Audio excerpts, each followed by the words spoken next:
नमस्कार दोस्तों, स्वागत है आपका इस एक और नई वीडियो में। जैसा कि आपने हाल ही में जो सुप्रीम कोर्ट का जो फैसला आया है एनरोलमेंट को लेकर, जो भी लो स्टूडेंट है जो कि एडवोकेट बनने के लिए एनरोलमेंट करवाते हैं और जो फीस के रूप में भारी भरकम पैसा जो बार काउंसिलिंग को पे करते हैं, तो इस पर कोर्ट में याचिकाएं लगी और याचिका की सुनवाई के तहत कोर्ट ने यह फैसला दिया कि भाई अब जो आप फीस ले रहे हो वो मनमाने रूप से वसूल कर रहे हो। ठीक है, ऐसी फीस कहीं पर भी उल्लेखित नहीं है और जो कानून बनाया गया है वो संसद द्वारा निर्मित कानून है। इसमें जो फीस का स्ट्रक्चर है वो भी संसद द्वारा निर्मित है।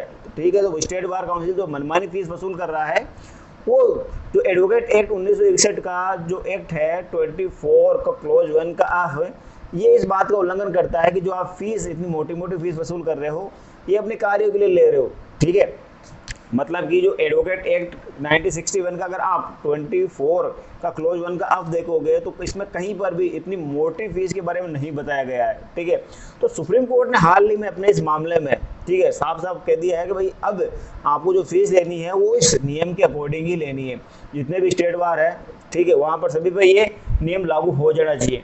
और एक चीज़ और आप जान लो कि हर एक स्टेट की अलग अलग फीस है, मतलब कि मनमानी फीस नाम कैसे आ रहा है। जैसे कि आप राजस्थान से हो तो राजस्थान की फीस अलग है, आप उड़ीसा से हो उड़ीसा की फीस अलग है, आप दिल्ली से हो दिल्ली की फीस अलग है, पंजाब से हो पंजाब की फीस अलग है, गुजरात से हो गुजरात की फीस अलग है।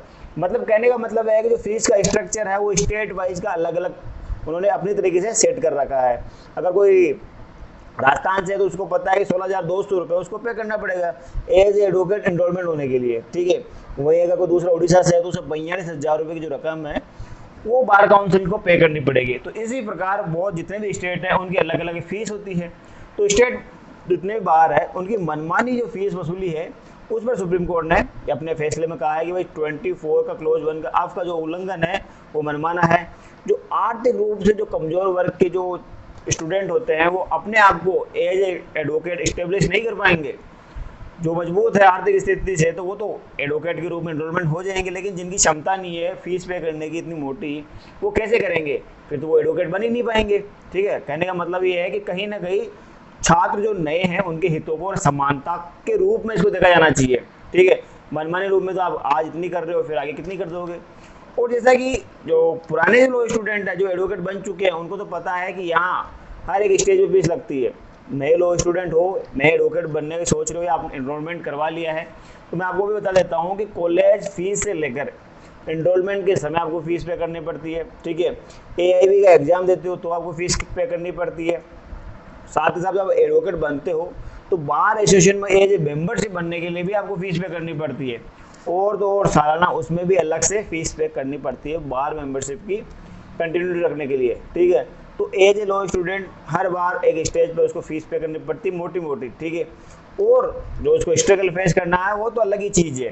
तो अब मैं इस वीडियो में जो एक लिस्ट लेके आया हूँ जो भी स्टेट बार काउंसिल होते हैं उनकी फीस क्या क्या होती है। ठीक है, फिलहाल मेरे पास में वो लिस्ट आ चुकी है और उस लिस्ट में मैं आपको बताऊंगा कि हर एक स्टेट की क्या क्या फीस है। जैसे बात करते हैं उड़ीसा की, तो उड़ीसा में जो फीस है एनरोलमेंट की वो 42,100 रुपये है। बात करिएगा भाई दिल्ली की, तो दिल्ली में एनरोलमेंट जो फीस है वो है 15,300 रुपये। और अगर बात करें केरला की तो केरला की जो एनरोलमेंट फीस है वो है 20,050 रुपये। ठीक है, तो अब देख रहे हो कि हर एक जो एनरोलमेंट फीस है वो अलग अलग है। बात करें महाराष्ट्र की तो उसकी जो फीस है वो 15,500 रुपये। बात करें वहीं गुजरात की तो गुजरात की जो फीस है वो है 25,000 रुपये। बात करें अगर वेस्ट बंगाल की तो वहाँ की जो फीस का स्ट्रक्चर है वो 10,800 रुपये है एज एडवोकेट एनरोलमेंट होने के लिए। बात करें तमिलनाडु या पांडुचेरी की तो वहाँ की जो फीस का स्ट्रक्चर है वो 14,100 रुपये एनरोलमेंट की फीस है। ठीक है, बात करें अगर उत्तराखंड की तो वहाँ की जो एनरोलमेंट फीस है वो 23,650 रुपये। आंध्र प्रदेश की बात करें तो 13,250 रुपये वहाँ की फीस है। आसाम, नागालैंड, अरुणाचल प्रदेश और सिक्किम की जो फीस है वो एक ही है 17,350 रुपये। ठीक है, 17,350 भी बोल सकते हो। जम्मू कश्मीर की जो फीस है वो है 750 रुपये, बहुत ही कम फीस है। और ये जो फीस है वो एडवोकेट एक्ट 1961 के 24 के क्लोज 1 के आपके अकॉर्डिंग है।